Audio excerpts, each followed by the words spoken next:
Chapter 47. Amalickiah uses treachery, murder, and intrigue to become king of the Lamanites. The Nephite dissenters are more wicked and ferocious than the Lamanites. Now we will return in our record to Amalickiah and those who had fled with him into the wilderness.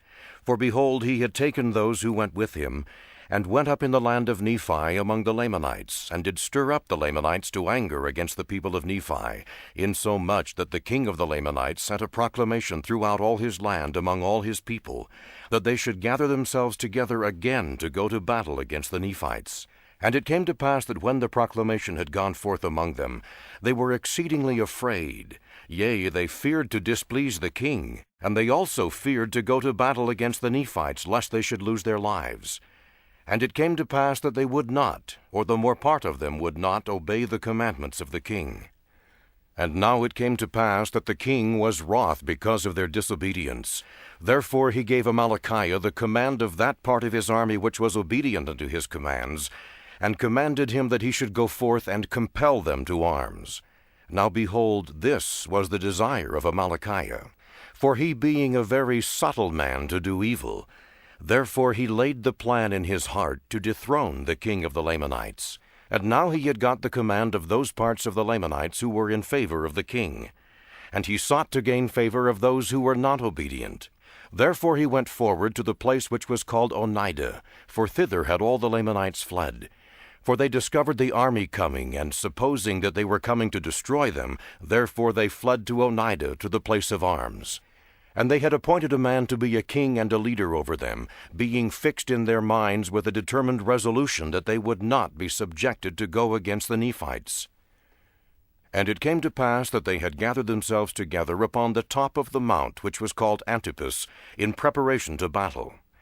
Now it was not Amalickiah's intention to give them battle according to the commandments of the king, but behold, it was his intention to gain favor with the armies of the Lamanites, that he might place himself at their head, and dethrone the king, and take possession of the kingdom. And behold, it came to pass that he caused his army to pitch their tents in the valley which was near the mount Antipas.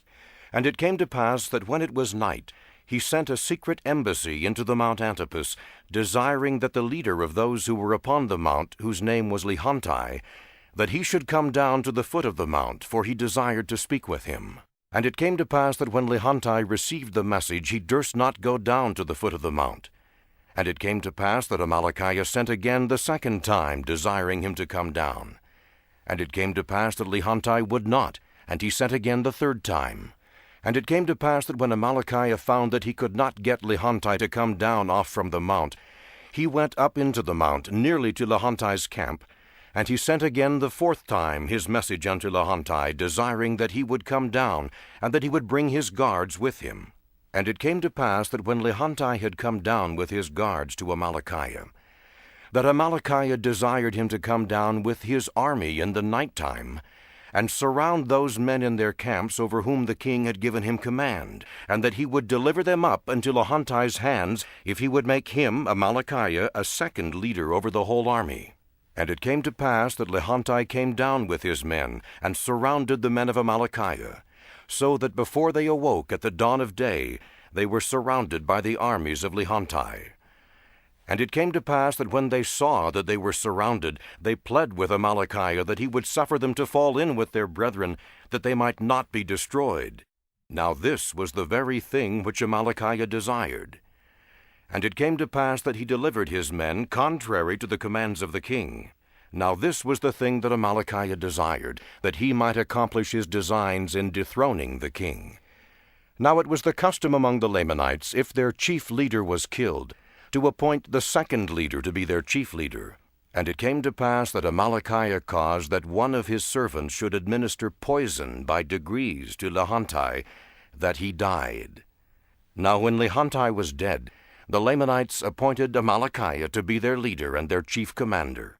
And it came to pass that Amalickiah marched with his armies, for he had gained his desires, to the land of Nephi, to the city of Nephi, which was the chief city. And the king came out to meet him with his guards, for he supposed that Amalickiah had fulfilled his commands, and that Amalickiah had gathered together so great an army to go against the Nephites to battle. But behold, as the king came out to meet him, Amalickiah caused that his servants should go forth to meet the king. And they went and bowed themselves before the king as if to reverence him because of his greatness. And it came to pass that the king put forth his hand to raise them, as was the custom with the Lamanites, as a token of peace, which custom they had taken from the Nephites. And it came to pass that when he had raised the first from the ground, behold, he stabbed the king to the heart, and he fell to the earth.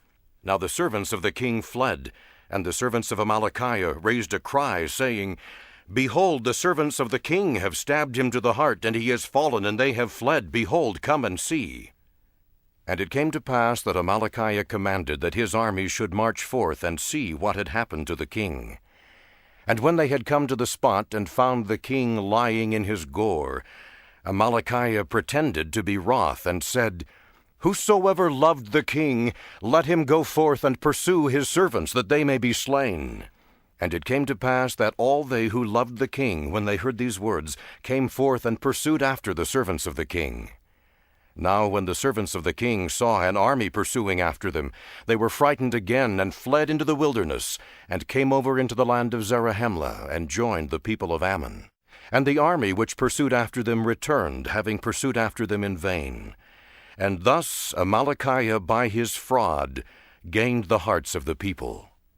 And it came to pass on the morrow he entered the city Nephi with his armies, and took possession of the city. And now it came to pass that the queen, when she had heard that the king was slain, for Amalickiah had sent an embassy to the queen, informing her that the king had been slain by his servants, that he had pursued them with his army, but it was in vain, and they had made their escape. Therefore when the queen had received this message, she sent unto Amalickiah, desiring him that he would spare the people of the city. And she also desired him that he should come in unto her, and she also desired him that he should bring witnesses with him to testify concerning the death of the king. And it came to pass that Amalickiah took the same servant that slew the king, and all them who were with him, and went in unto the queen, unto the place where she sat. And they all testified unto her that the king was slain by his own servants. And they said also, They have fled. Does not this testify against them? And thus they satisfied the queen concerning the death of the king. And it came to pass that Amalickiah sought the favor of the queen, and took her unto him to wife. And thus by his fraud, and by the assistance of his cunning servants, he obtained the kingdom. Yea, he was acknowledged king throughout all the land among all the people of the Lamanites, who were composed of the Lamanites, and the Lemuelites, and the Ishmaelites, and all the dissenters of the Nephites, from the reign of Nephi down to the present time. Now these dissenters, having the same instruction and the same information of the Nephites, yea, having been instructed in the same knowledge of the Lord, nevertheless it is strange to relate, not long after their dissensions they became more hardened and impenitent, and more wild, wicked, and ferocious than the Lamanites, drinking in with the traditions of the Lamanites, giving way to indolence and all manner of lasciviousness, yea, entirely forgetting the Lord their God.